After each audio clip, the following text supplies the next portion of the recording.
What would you do if you had $43 to your name and a stranger's life in your hands? Most people would walk away, tell themselves it's not their problem. Maybe pull out their phone, dial 911 and keep moving. But Marcus Webb didn't do that. And what happened next didn't just change his life, it broke the internet. This is the story of a man who had nothing.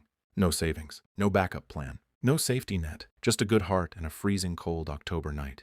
And somehow that was enough to set off a chain of events that nobody, not even a Hollywood writer, could have made up. So stick around because this story is going to hit you somewhere deep. Let's set the scene. It's October, the kind of cold that creeps into your bones before you even step outside. Marcus Webb just finished a double shift at the warehouse. The kind of job that chews you up and spits you out. His feet hurt. His back hurts. His bank account?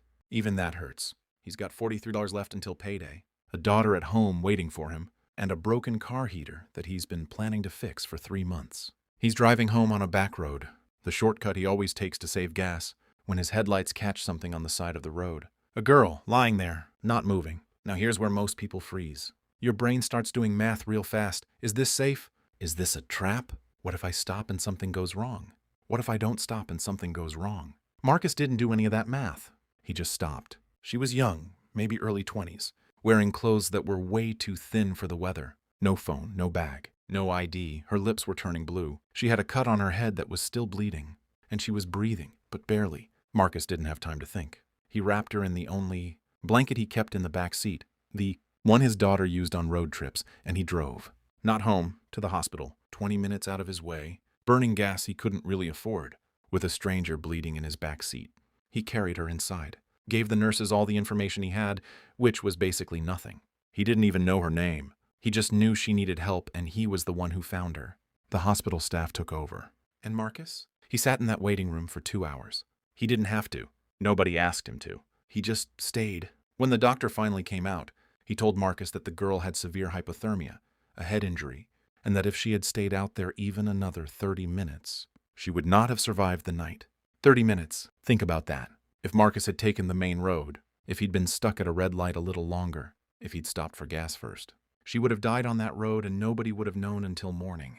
But none of that happened, because Marcus Webb took the shortcut. Now here's where the story takes a turn that nobody saw coming. The girl woke up 2 days later. Her name was Sophia, and once the hospital started making calls to track down her family, things got very, very interesting very fast. Within hours of those calls going out, 3 black SUVs pulled up to the hospital. Not an ambulance, not a worried mom in a minivan. 3 black SUVs with tinted windows and men in suits who looked like they guarded presidents for a living. And then came the man himself, Richard Harlow, one of the wealthiest men in the entire country. A billionaire who built his empire from scratch, tech, real estate, energy. The kind of guy whose name you've seen in headlines but never thought you'd ever actually connect to your real life. Sophia Harlow was his daughter. She had slipped out that night without her. Security detail. Something she apparently did, sometimes when she needed to feel normal. To just be a person, not a billionaire's daughter with 6 bodyguards and a schedule run by assistants. She wanted one night of freedom, and that one night almost cost her everything. When Richard Harlow found out what Marcus had done, not just that he stopped, but that he stayed, that he used his last blanket, that he sat in that waiting room for 2 hours for a complete stranger, he asked to meet him. Marcus showed up, still in his warehouse jacket, still tired, still just Marcus. And Richard Harlow shook his hand and said something that Marcus later repeated in every interview he gave. He said, "You didn't know who she was. You just knew she was a person." That's rarer than you think. Now you might be thinking, okay, rich dad gives the hero guy some money. Happy ending, roll credits. But it wasn't like that. And this is the part of the story that really matters. Richard Harlow didn't just hand Marcus a check and call it a day. He sat down with him. He asked about his life, his daughter, what he needed, what he wanted, what he dreamed about before the bills and the double shifts started swallowing everything up. Marcus had always wanted to open a small auto repair shop. Nothing huge, just something of his own. A place where he could work with his hands, be his own boss, and actually be home in time to see his daughter before she went to sleep. He'd had that dream for years. He'd even drawn up a rough business plan once, back when he thought it was still possible. But the startup costs, the rent, the equipment, it all added up to a number that felt like a joke. Richard Harlow made it happen, not as charity, as an investment. He brought in a business advisor, helped Marcus find a location, covered the startup costs, and became a silent partner in what is now called Webb's Auto, a shop that, less than a year after opening, had a 3-week waiting list. But here's the part that really gets people. Marcus never asked for any of it. He didn't stop that night thinking he'd get something back. He didn't stay in that waiting room calculating his reward. He helped because the girl needed help and he was there. Full stop.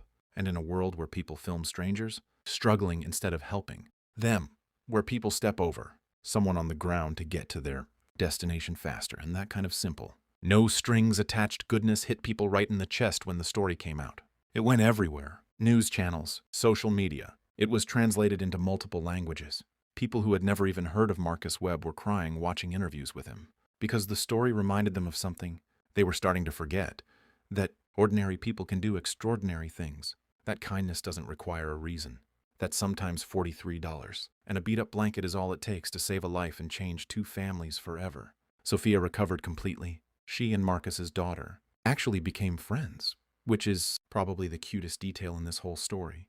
And I refuse to move past it without mentioning it. Marcus still runs Webb's Auto. He says the best part of his day is locking up the shop and making it home for dinner.